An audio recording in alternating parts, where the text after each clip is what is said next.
Welcome back to Monday Musings After a Break, a casual conversation about culture and theology. I'm Justin Ely. And I'm Daniel Chen. We're just a couple guys talking about some stuff. You have a good Christmas break? I did. It was great. It was great up until Christmas. It was restful, but I got super, super sick the week after. What a way, if you know me personally, you know my 2022, if there's one word to describe it, it would be illness. I was sick the whole of 2022. People. So there's only one way to end that year. People sometimes pick a word for their year. Yeah. Usually it's looking forward, but if you picked a word looking back, yes, that would be your word. Yes. It would be deathly ill the whole year. I'm going to claim health for your word for 2023. Thank you. Yeah, if you're into the name it and claim it, please claim it for me.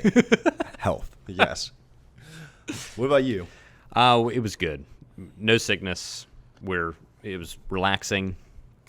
Interesting Santa story if you'd like to pause the podcast. But for those of you who know, we did a podcast on Santa, and This was like 3 weeks ago. This was like 3 weeks ago, and our views are constantly evolving. I think I'm rotating back toward where I was a few years ago, which is to know Santa. Even after 3 weeks ago, our last podcast is me promoting the idea of Santa. So basically, I'm hopeless, and you shouldn't listen to me about anything. Yeah, that's the summary that I just wanted to share with our listeners. No, I think there's a thing of something that we talk about in our family a lot is we're all learning. We are. And I think there's just and that's okay. That's just part of life. Basically, you don't have to have it all figured out, and you just got to make the best decision with the information you have. And it's funny. I'll say this. I was telling Meredith the other day. I've been giving her this advice for years and years, and it actually came from Michael Harward's dad, Scott. Good man. When I was applying for jobs, I asked him, if I take a job and then I get another job that I want more, what do I do? He said, take the job you want more. I was like, oh, isn't that like bad business practice? He said, Daniel, you can only make the best decision with the information you currently have, not the information you don't have. Yep. And we're so afraid of looking stupid or whatever from changing our mind. And yes, there should be some sort of let your yes be yes, let your no be no. Yeah. I understand that. But it is okay to make the best decision with the information you currently have. And if you have new information, it's okay to change your decision. I think that's what happened to you. Well, my new data, my new information were constant questions from my children, which I felt like I would be lying to them to answer them. So all of my responses were, what do you think? So I am now rethinking my whole approach to this whole thing. So I'm just giving a public disclaimer. Maybe be careful taking my advice on Santa. I'll be back next year in December. We'll have an update on Santa 4. I'll let you know, part 4. But I was just, public announcement there. So getting into the new year, we want to start with our listener of the month. And this one is a very special listener. Who do we got? I feel like I have to say first.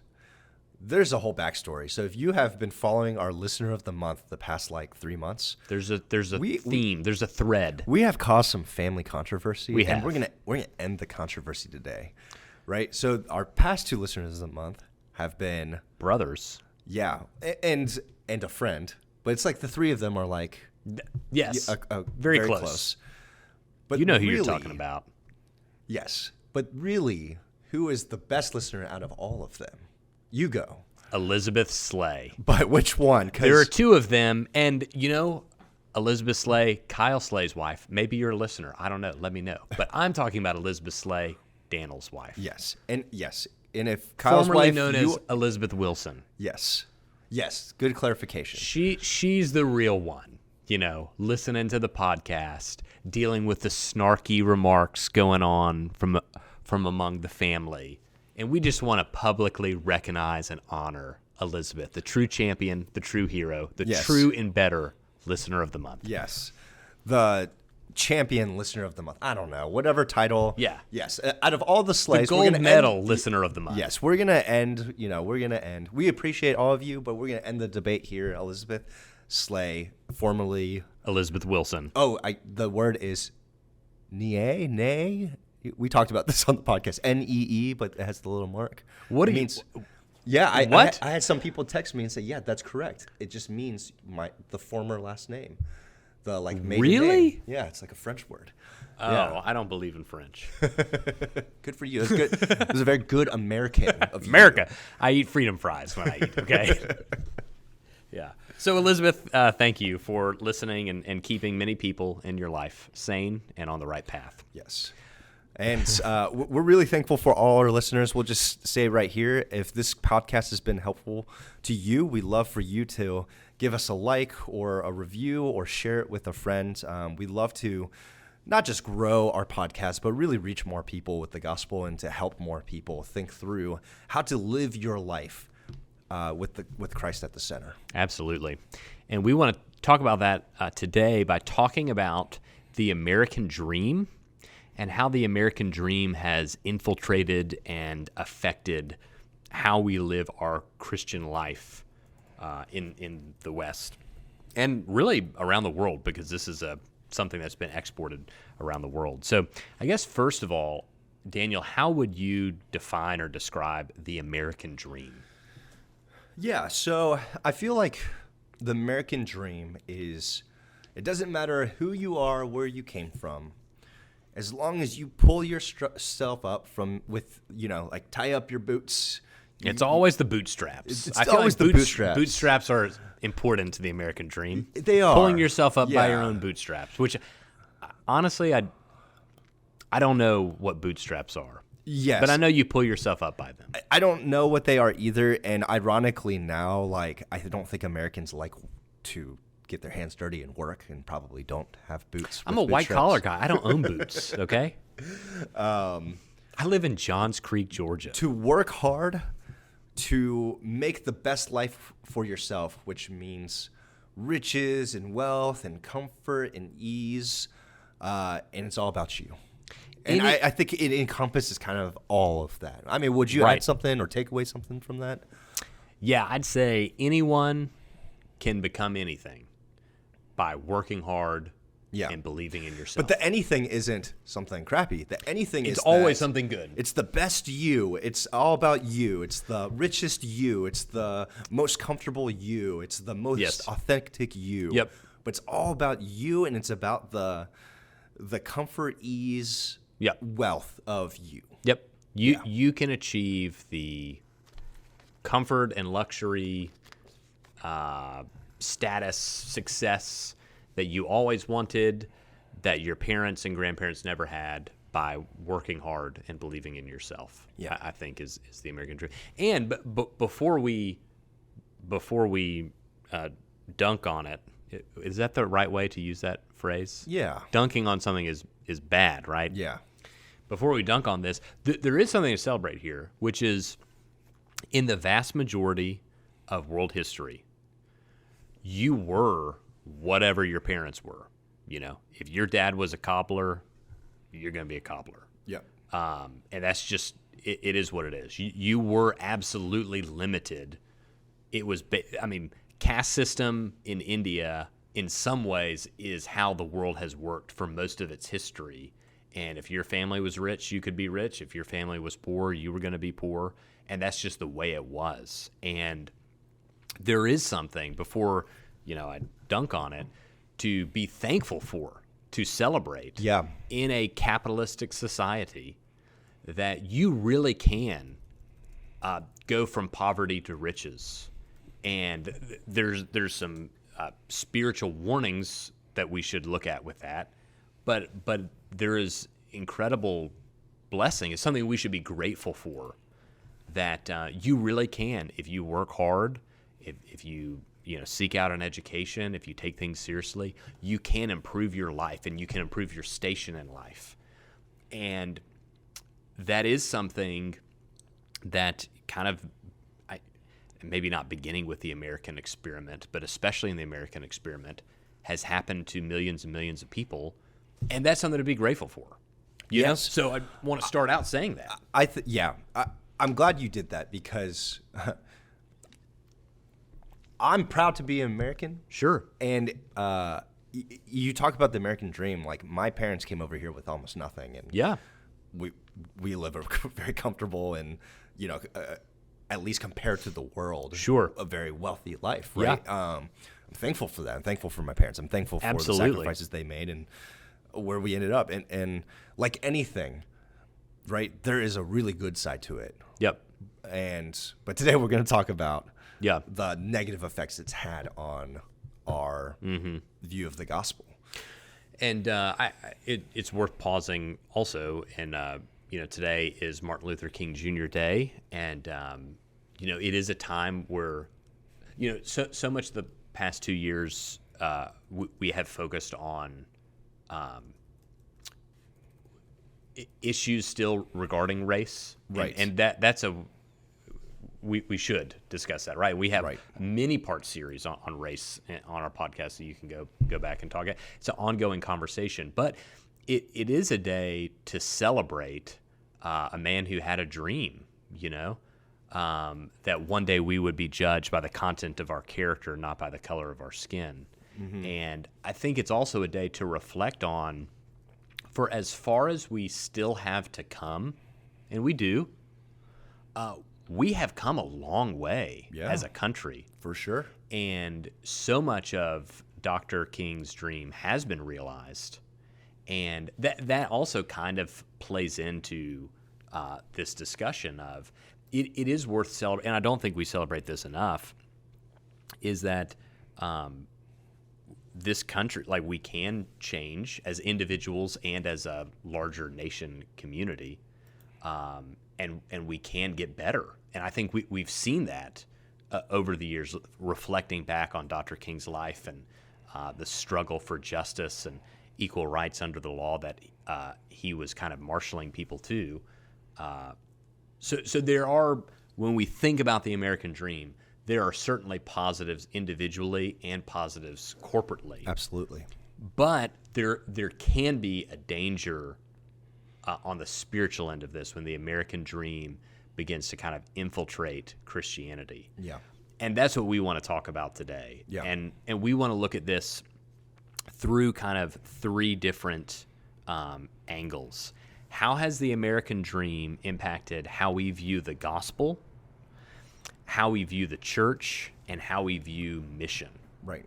So let's start. How has the American dream affected how we view the gospel? And I just want to say, too, before we start, every nation has its culture, own culture, right? Yeah. And the culture that we live in affects how we approach the gospel. Yes. And every Christian, every nation needs to say, what are the good things we need to keep? And what are the things that have negatively impacted my view of the gospel in my culture? Mm-hmm. But because we are Americans, we're talking about specifically the American culture. Yeah. That's why we're talking about this. So that's important to just realize that you have been influenced a lot by our culture. Mm-hmm. And so we just want to point out those things about Yes. how us as a society. So as we talk about this, maybe you individually, maybe this, you're like, no, I don't think this way. But as a culture, I think this is where we've kind of landed. 100%. Yeah. I think one of the threats toward the American dream and Christianity on how we view the gospel is it can be viewed more as self-improvement. Yes.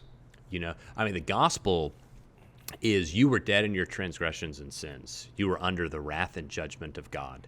And by no works of yourself, Christ came, lived a perfect life, died a substitutionary death, rose again. And if you will repent of your sin and believe in him, in the gospel, you can be saved. It's not about self-improvement. It's about the dead coming to life, those under the wrath of God experiencing the peace of God, all because of the work of Jesus. But we can transition it to, hey, believe in Jesus and you can become a better version of yourself, a better parent, Yep. a better husband, Yep. a better employee, It's employer. just about behavior modification. Yes. And how you can, I mean, think about all the, especially through the 90s and early 2000s, all the self-help books. Yep. That were so popular, and the gospel just becomes self-help, right? Yes. And there was even a term that was created because of our generation and the two above us, moralistic therapeutic deism, Right. that came about because of how the American dream Yep. influenced the gospel. Moralistic, God wants me to be good. Therapeutic, God wants me to be happy. Deism, there's a God up there. That's given us this, but he's not personal. he's not like sovereign or personal. Yeah. Yeah, and I think that comes from kind of an American dream version. Absolutely. And another about the American dream, it's kind of associated with the self-improvement, is that we're taught, pull yourself up by your bootstraps, so you do the work. Yes. Which means that we naturally, as Americans, Are Pelagians. in a sense that Yeah. we aren't good at giving grace nor receiving grace. Sure. And I've seen this over and over again. And the place I see it most is if you try to pay for someone's meal, what's the first thing people say? No, I don't want. No, Oh you- yeah, no. I can't allow that. No, you can't. No, you can't pay for me. No, I gotta. And you feel like, oh, I don't want the quote unquote charity, Yeah. right? Don't give me your charity. And I think we as Christians need to be better about, like, personally for me, I'm like, we should pay for each other's meals and we should receive meals from kindness, others. yeah. And we should just do it for each other, not thinking anyone owes anything, because that's just what grace is. Tim Keller tells a story of one time this lady came up to him after one of the services that he preached at Redeemer, and she said, you're talking about salvation by grace, and that's a really terrifying concept to me. And he said, I've never heard that. Most people are comforted by it. What do you mean?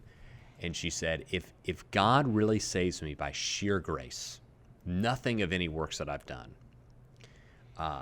that means I owe God everything. And there's nothing that he can't ask of me. If I'm saved by a little bit of grace and a little bit of works, there's a limit to what he can require of Because my life. because I've yep. contributed here.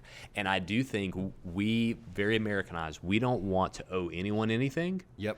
And we don't want your charity. And that can seep down into our understanding of grace in a really negative, destructive way. Yeah. And I think, look at, on the surface, how do you receive and give grace? That will tell you a lot about what you believe about the grace of God. And it will be a good thought exercise. I hope all of our listeners do. Yeah.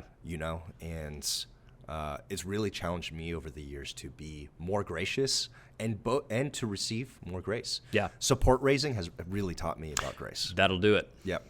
So I'm like, yeah, you want to pay for my meal? Thank God and thank you. Yeah.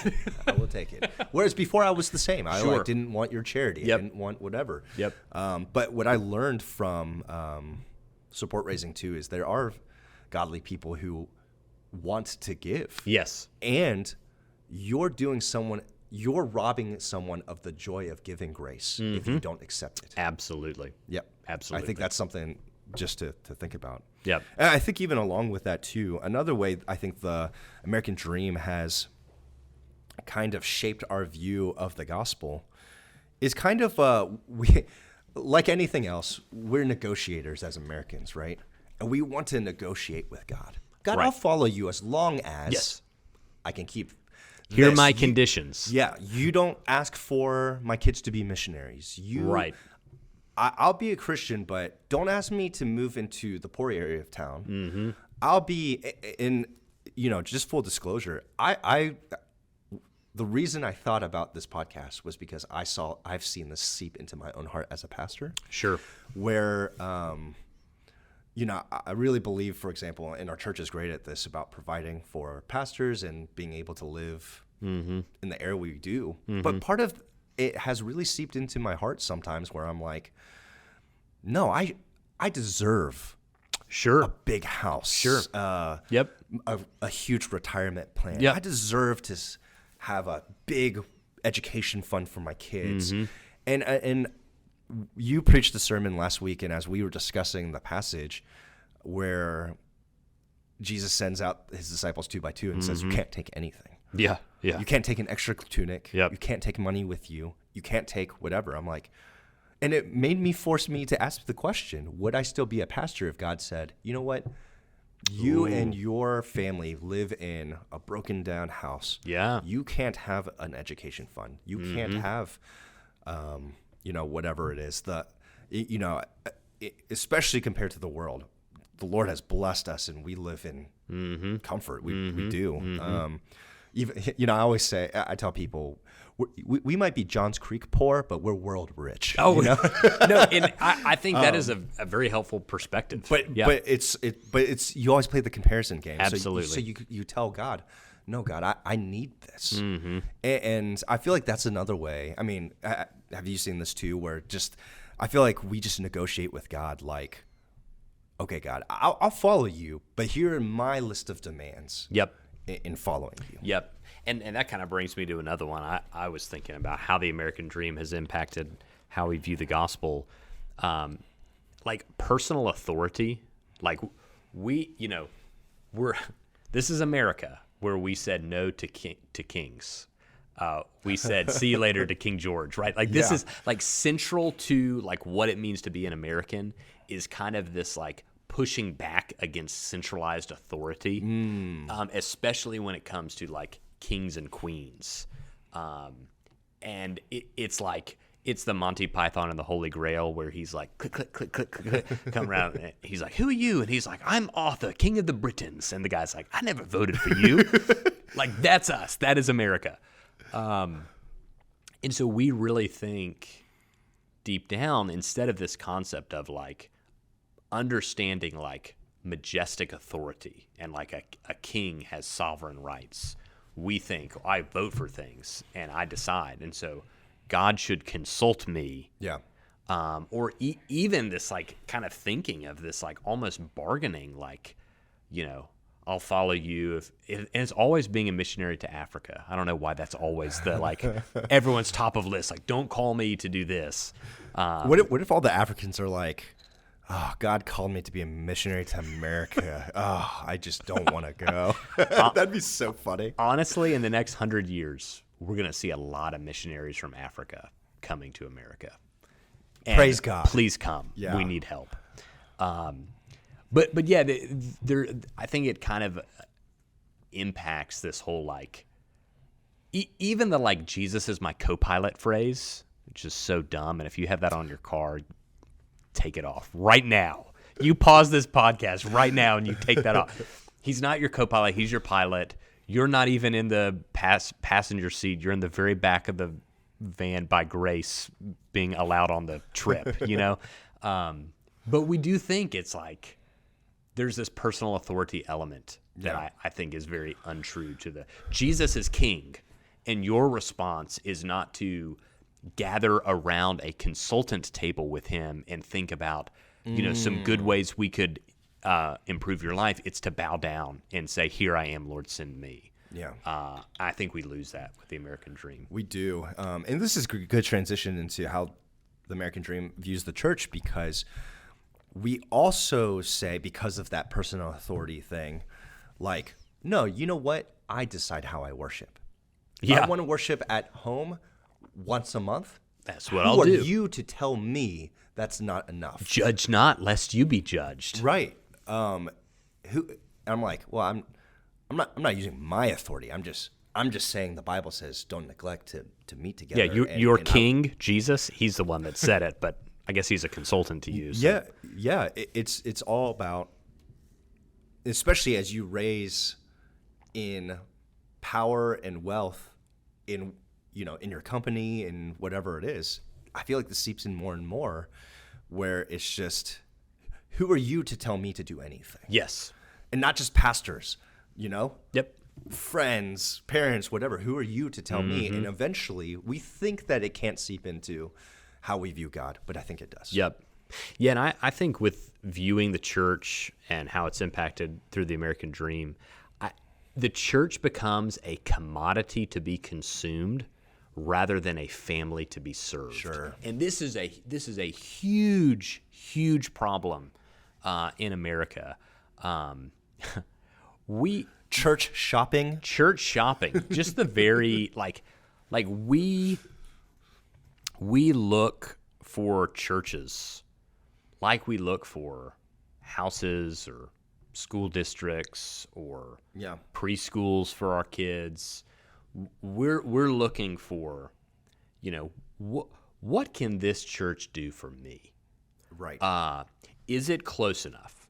Does it have a convenient service time that I can attend? There was this funny, like, that they did this, like, church shoppers, Was it John Chris thing? I think like Yeah. a parody or whatever. And they're like, we have a 9 a.m., an 11 a.m., a 12:30 p.m., and a 4 p.m. service. And the guy's like, I was really looking for like a 2:35. But like, that's what we do, right? Like, it's like, I want a convenient time for me, a convenient location for me that would fit in with my other Sunday activities that I'd like to do. Right. I'd like to make sure the programs really are tailored toward my stage of life. And if I have kids, that it's pretty much like Disney World for kids every single Sunday. Right. And all of that is treating the funny, church like a commodity. You grew up with kids programs, right? I did, yep. Okay.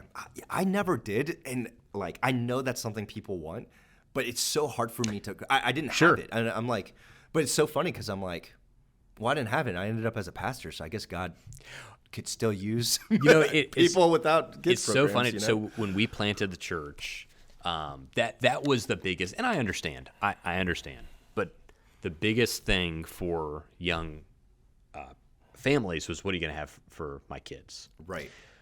And especially, still today, we don't have very many in like youth group age, Right. And I understand. And even above second grade, like at our Sure, church. it starts to whittle down. Yeah. Yeah. If you got a preschooler, you're going to fit in really well. But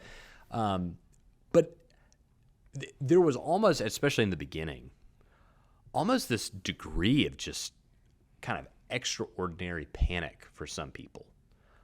Of like, I'm going to sentence my kids to hell if I go to a church without all these programs.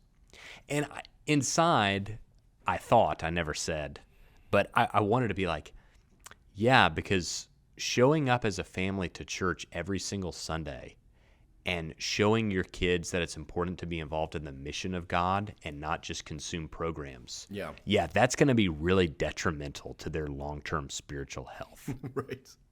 But that's what we think. But all of that is viewing church through the lens of a consumption, commodity to consume. Because that's what the American dream says is, Because get to success to consume the things you want. And even in that, the American culture caused by the American dream is about having the experience. Yes. And so the programs themselves many people are more concerned about the experience of the program rather than the content of the program. Right. And, I think it's interesting because mainly, who is the main discipler of your children? It's you as the parent. Yep. And I think we lose that sometimes. Yep. No, don't get me wrong. Like, I'd love to hire a family pastor and have some Absolutely. more Programs can be great. Yeah. I was And positively affected by a lot. And I think our plan is if there's like people at our church wondering like, what we I'm going going to to do. burn every program to the ground. No, like we would love to have kids programs, and Yes, absolutely. absolutely. We're planning to as we grow. grow and get to hire more people. We're planning to do those things, but it's not just about those things, Right. And I think a lot of the American dream has just influenced us to say, what can you give me? Yep. Instead of how can I be part of this? And one of the things I really appreciate about our church is really that family feel and about like, why do we want people to come to church? Well, it's not just so we can increase our numbers on our spreadsheet or whatever. I know for myself, if I don't go to church, like when I was not a pastor, there was something about being separated from God's people, Right. that I think, don't think about a lot. Yeah. And it's like, no, we care about your soul, and we want you to be part of, like, we want you to be spiritually healthy. We want you to be part of God's family, and God wants you to be part of God's family. We want you to want to be part of God's family. Yeah. And so that's why we push you to those people to those things. But it is a mind shift. It's like a mental shift that I think all Americans need to make. It's like really weird. Yeah, and it's almost, even when we think about like church, we're often thinking about the building we are going to and the program we are attending. Right. But the church is the people. Right. You know, you're gathering as a church to worship. And I think when we reduce the church to its building or its programs, you're automatically going in a really unhealthy direction, an American dream-ized thing. Right. You know, I'd also say, think about how the American dream impacts how we view the church. We kind of mentioned at the beginning the authority piece. And one of the like common denominators in many churches across America, across the theological spectrum and the like even practical, like philosophical, you know, spectrum, is lack of church discipline. I mean, it's uncomfortable in every culture for different reasons. You have guilt and innocence and honor shame culture. It's a problem for both for different reasons. But in America, it's like, well, you know, you're going to tell me I can't cheat on my wife here. Okay, I'll just go to the other church down the road that has 10,000 people that doesn't even know. Right. And what are you going to do? Right. There is a lack of submission to the authority of the church on you know, spiritual matters that I think comes from this like very like individualized American dream kind of concept. Yeah. It's interesting. I was talking to a friend last night, actually, about this, about how our church kind of takes a lot of these things more seriously than most churches. Sure. And it's different. Yeah. But it's because, you know, we've talked about sometimes, I think we lose some people that visit our church. Sure. Because we're like, no, we're on a mission. Yep. And I don't know if you ever feel this way, but it is tempting sometimes to be like, just give the people what they want. Sure. You know, and I think even as a warning to pastors, it's like, no, we need to be faithful to God. And what I always come back to as a pastor is the people that are under our care, the members of our church, me and you will have to one day give an account to God about how we led them. And that is a scary thought that I think pastors need to think about a little bit more. Why do we do the things about the discipline and tell people to come back to church and to practice their spiritual disciplines is because not only do I want the good for you, but I want to give an account to God in good conscience as well. Richard Baxter, the famous Puritan preacher, said something like, you know, pastors often want a larger congregation, but he said, but I can guarantee you, when you reach the judgment seat of Christ, you'll pray you had a smaller one. Interesting. Oh, yeah. And so like, I don't know. I mean, we take these things seriously because like I know me and you will have to account for God. Yeah. And hopefully we'll get to do that together. And I can blame shift you if we miss something, you know. Are you saying you hope we die at the exact same moment? But it is interesting with how it's viewed the church, and I think most churches, at least many churches in America, have just kind of said we're gonna just give the people what they want as long as it gets them to hear the gospel or whatever. But then what you miss out on is you've allowed the American gospel to seep into your American dream to seep into your churches. Yep.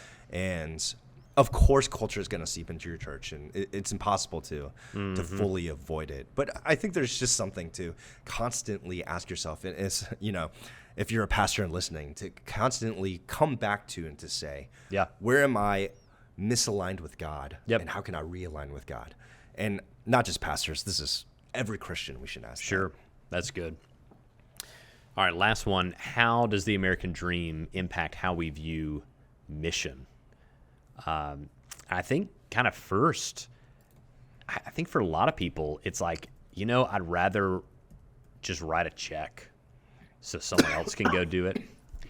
I heard a story from David Platt. I think it was David Platt, one of his books. He was talking one time, and he said he was up preaching at a affluent evangelical church in America about mission, and someone came up to him afterwards and was like, "I'm so glad what you're doing, and I'm glad we can give to you so we don't have to go do it ourselves." And I mean, that's what happens a lot. Yeah. So I think that's an issue.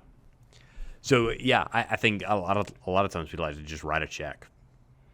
Yeah, I think, going along with that, I've heard a lot like, well, God doesn't call all of us to go, which is 100% true. Sure, cross-culturally overseas. Yeah.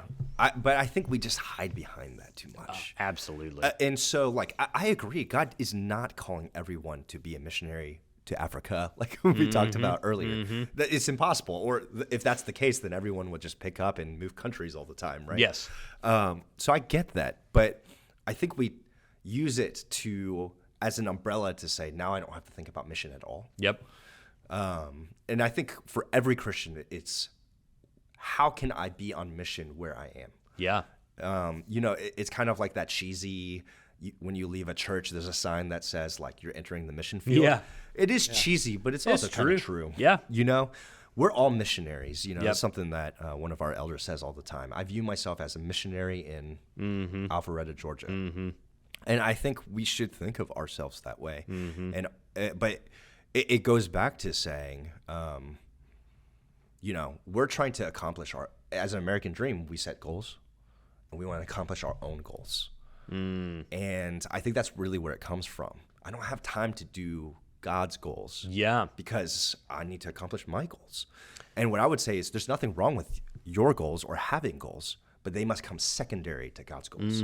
Or they must be, how can you fit your goals in line with God's goals? Yeah. Right? And so it's not and we're people of extremes. So, I'm afraid people are going to hear this and to say, okay, everything I'm doing is wrong. Nothing I'm doing is right. I'm like, no, of course not. Yeah. I'm sure everyone who's listening, you're a Christian. You're following God really great in some areas. And there's some areas you need to just look at your life and say, have I been too influenced by the culture around me? Yep. Right? But once again, don't overcorrect to say you can't. I'm not saying you can't have goals. I'm just saying I think that's really what happens is that we start to place our own goals and our own desires above God's. Yeah. I mean, it's the seek first the kingdom of heaven and all these things will be added to you. Yeah. You saying the thing about the goals actually triggered something else in my thought on mission. I think we way take a American dream over obsession with metrics and goals into thinking about missions. Yeah. And I think what this has done over the years is it has prioritized people who can publish a lot of conversions and a lot of baptisms and a lot of church plants. And it's a very strange tension that missionaries experience because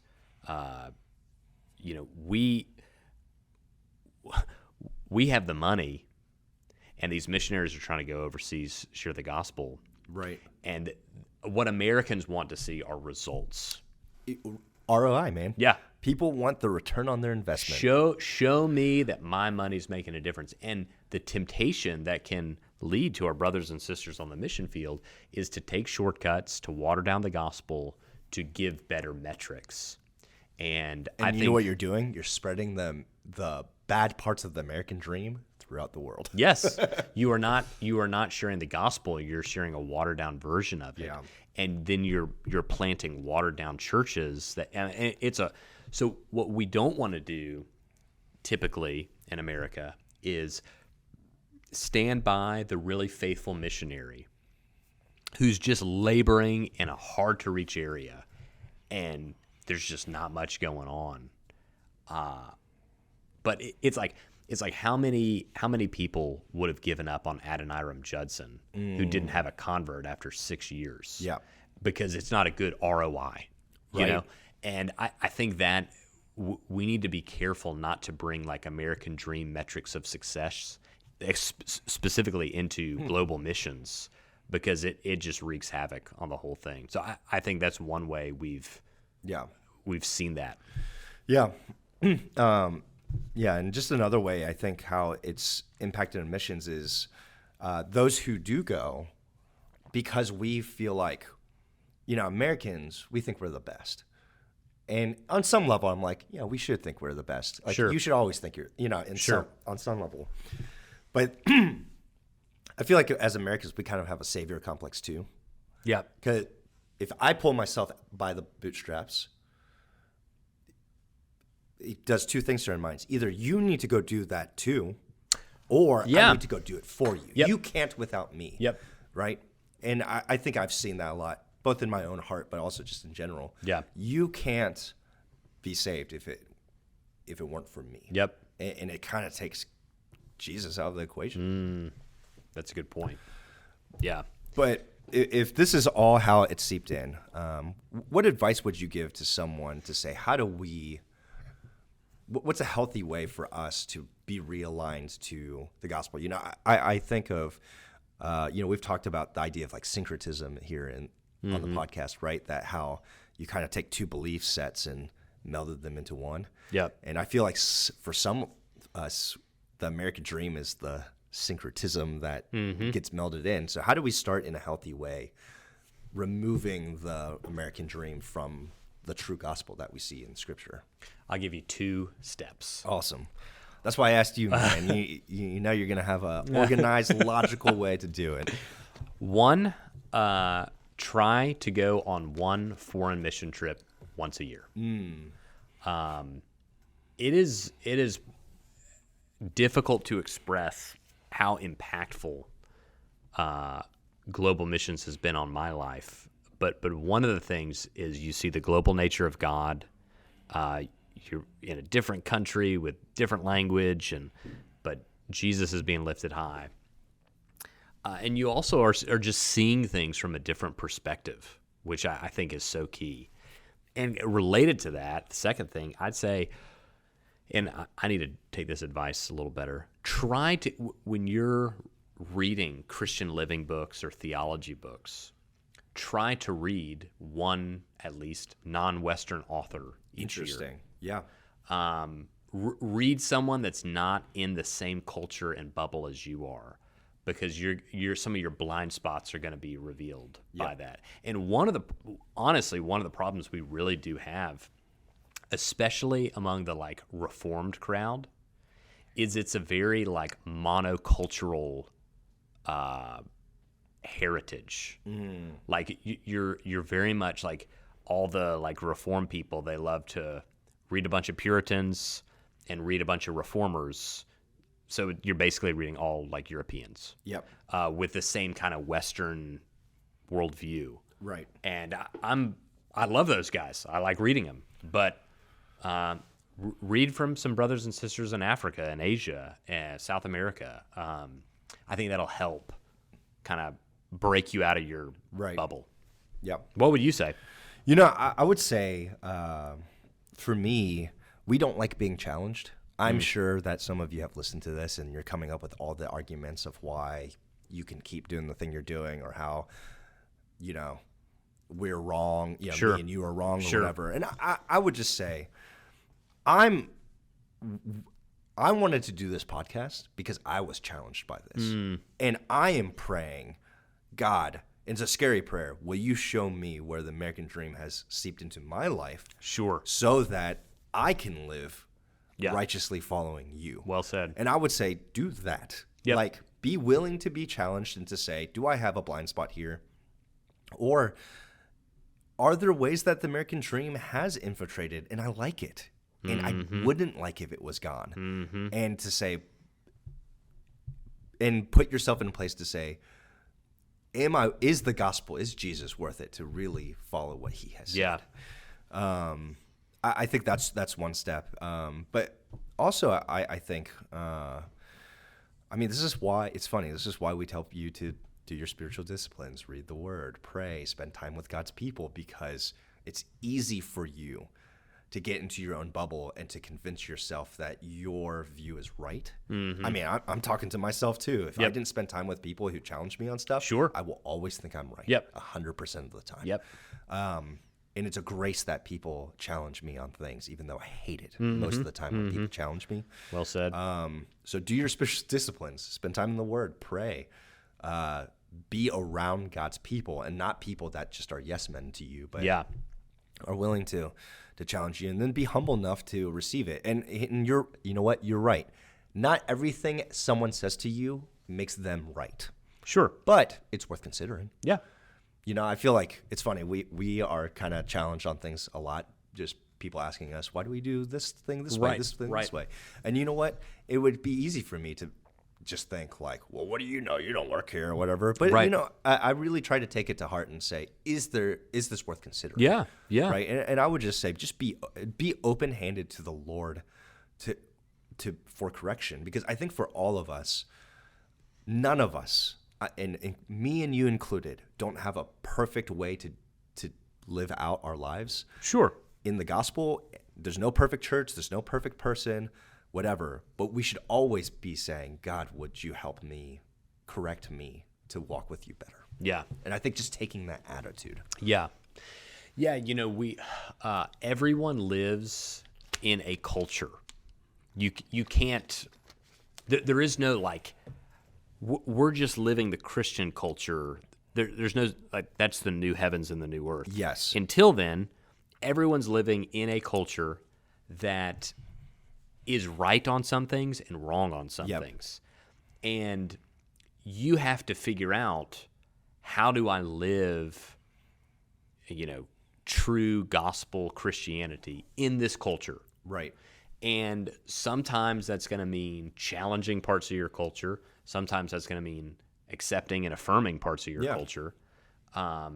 It is true, and this is one of the pushbacks sometimes. Yeah,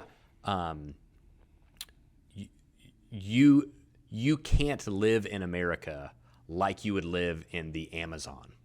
Like it, Right. Okay, so you got to figure out though. Well, one, have you even regularly prayed, Lord, would you have me move to the Amazon? Yeah.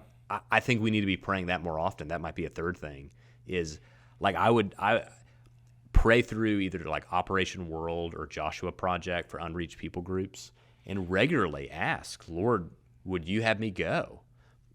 John Piper, apparently for his whole career, every January, he and Noel would seriously pray as they're encouraging people to go overseas on missions. Lord, would you have me go? But if not, if you're going to have me stay, then how would you have me live in this culture? Yeah. It'll always be a challenge, and we'll always be making corrections, and but it's worth the prayer. Yeah. So thanks for listening to our podcast on this, and it's good to talk about. Yeah. We'll talk to you next time.